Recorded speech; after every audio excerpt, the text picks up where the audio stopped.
Assalamualaikum warahmatullahi wabarakatuh. Perkenalkan kami dari kelompok 3 Parallel Computing B akan menjelaskan tentang laporan SIMD Arsitektur Komputer Komputasional Paralel SIMD terhadap studi kasus N-body problem. Yang beranggotakan saya sendiri Martilina Anggraini dengan NIM akhir 374. Kemudian rekan saya Muhammad Dinda Prasetya dengan NIM akhir 3022. Kemudian Azkia Haura dengan NIM akhir 3082.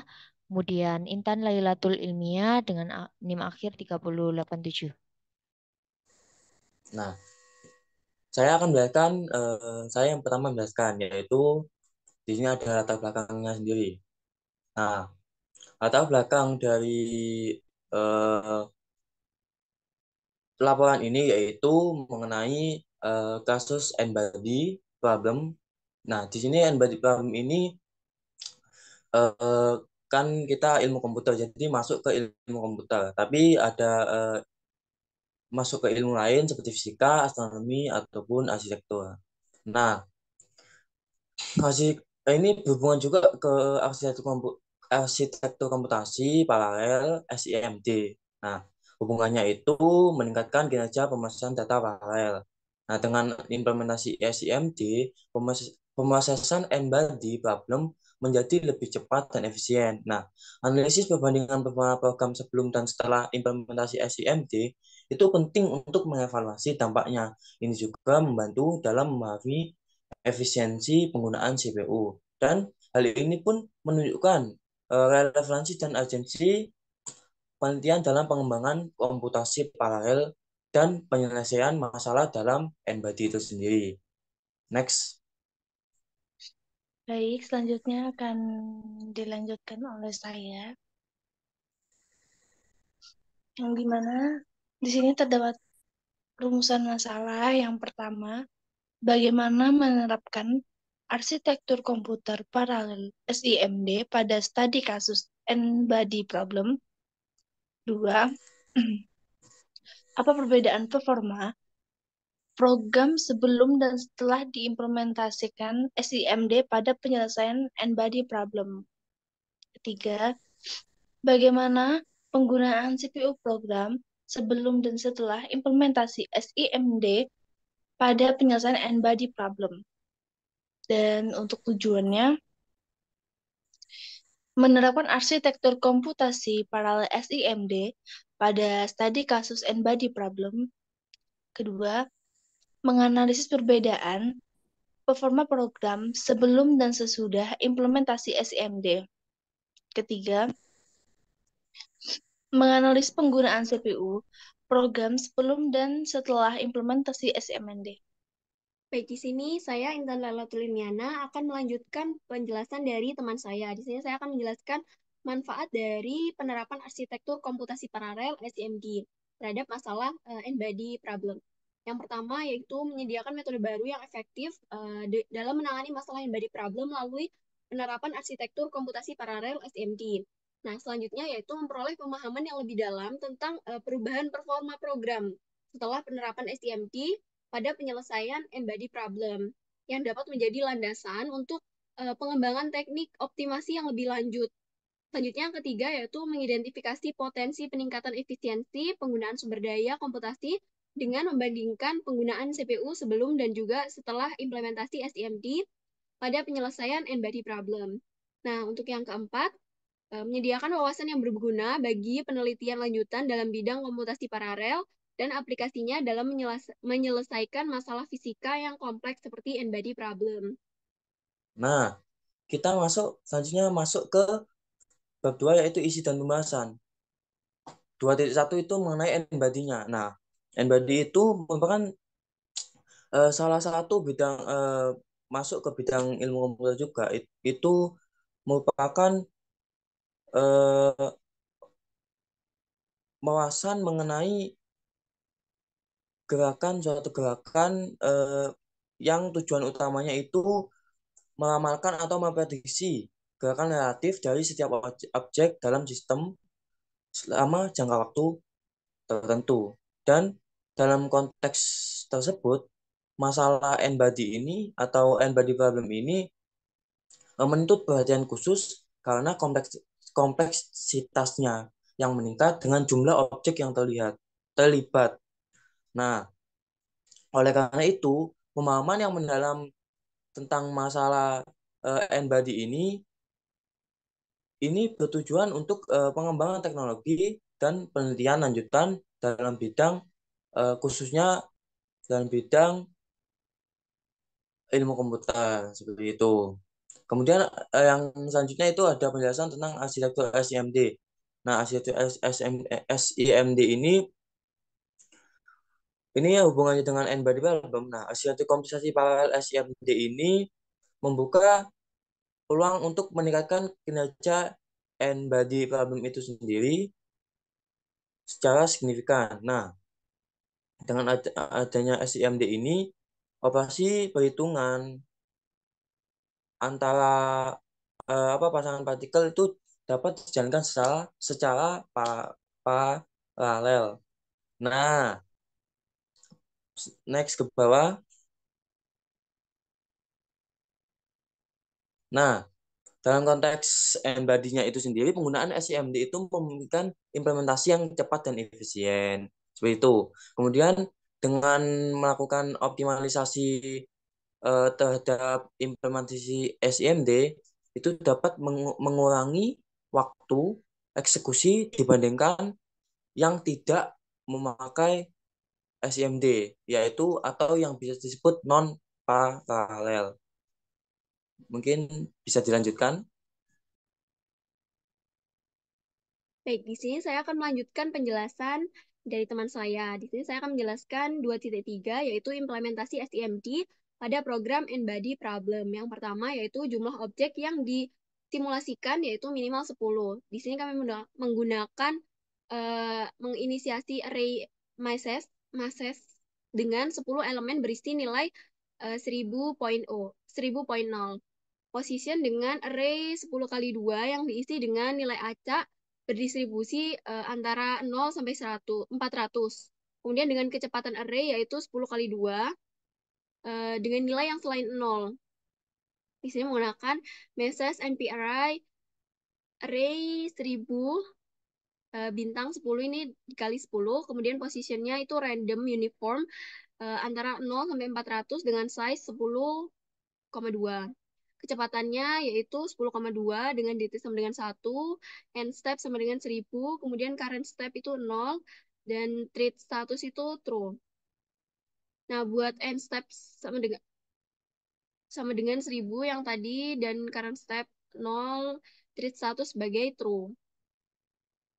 Nah, kemudian menerapkan arsitektur komputasi paralel SIMD. Di sini penerapannya kami menggunakan beberapa import. Yang pertama ada import NumPy SNP, kemudian ada import Tkinter STK, TK, kemudian ada import Trading ST, from Numba, import Prank, dan JIT. Nah, untuk menerapkan arsitektur komputasi paralel SMD ini, kami menggunakan modul tambahan Numba dan juga mengimport beberapa ini. Kemudian kami menggunakan function JIT untuk menghitung total gayanya. Jadi menggunakan ini def untuk menghitung total gayanya. Untuk mengkompilasi JIT dan memaralelkan secara otomatis dengan arsitektur SIMD. Function di bawahnya akan dipaksa untuk menggunakan properti paralelisasi. Ya, selanjutnya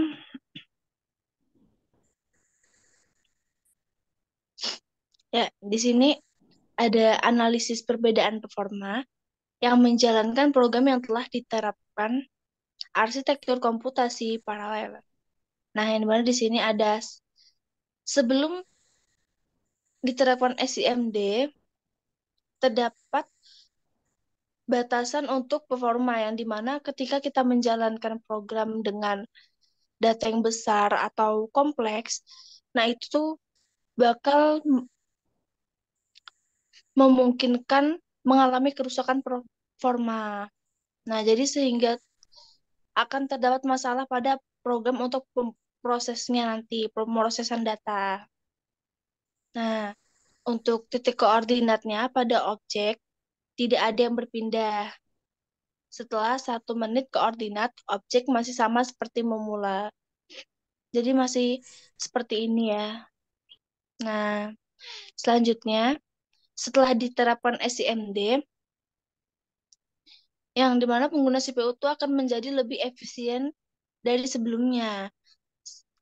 Setelah itu, saat menggunakan arsitektur komputasi paralel, program dapat menggunakan instruksi SIMD yang memungkinkan operasi vektorisasi pada data, sehingga menghasilkan pengguna CPU ini lebih efisien, tidak seperti yang tadi.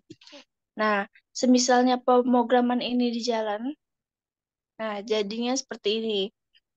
Yang pertama, dan ketika saat program dijalankan selama 1 menit, titiknya akan berpindah yang awal titiknya seperti ini menjadi seperti ini. Seperti itu. Baik, selanjutnya akan dilanjutkan oleh teman saya. Dan saya di sini akan menjelaskan mengenai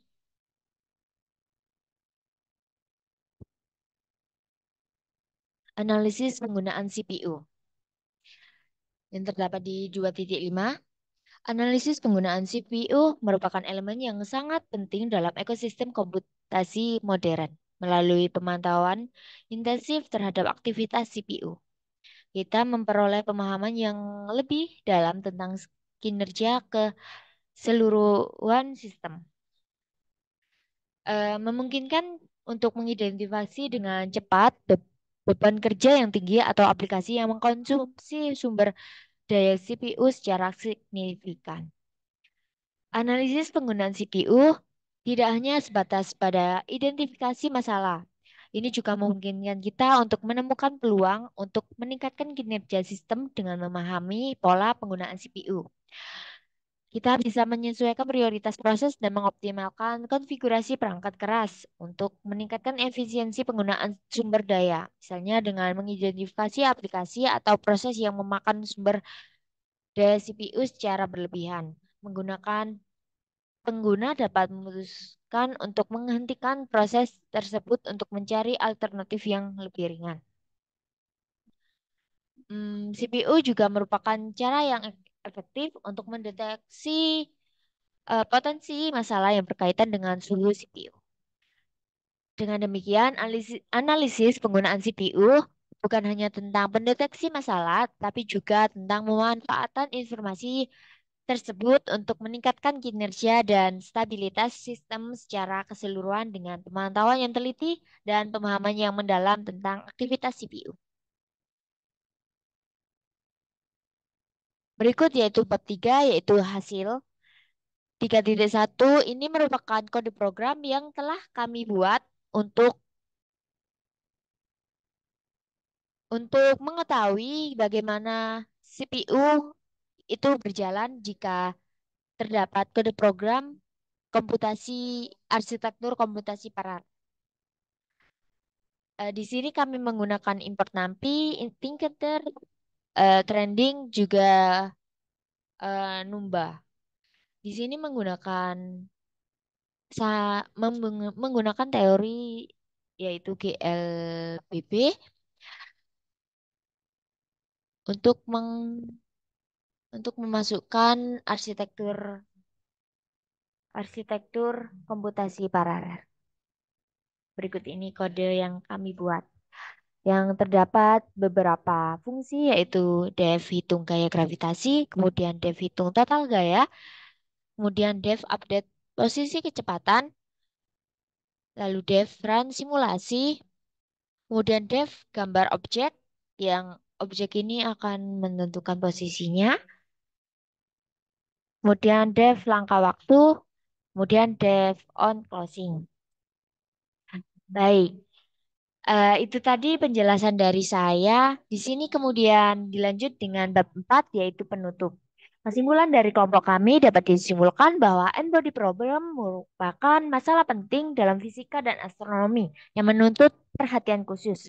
Dengan pemahaman interaksi gravitasi antara sejumlah besar objek, kita dapat meramal gerakan relatif mereka dalam sistem selama jangka waktu tertentu. Pentingnya masalah ini terletak pada kontribusi terhadap pemahaman tentang pembentukan evolusi sistem benda langit di alam semesta. Arsitektur komputasi paralel SI dengan metode SIMD atau Single Interaction Multiple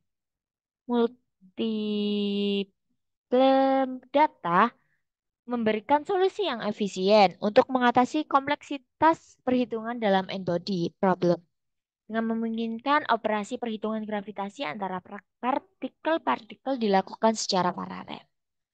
Dengan pemahaman pola penggunaan CPU dan menerapkan tindakan pencegahan yang sesuai, kita dapat menjaga stabilitas dan efisien sistem komputasi. Baik, itu tadi penjelasan dari kelompok kami.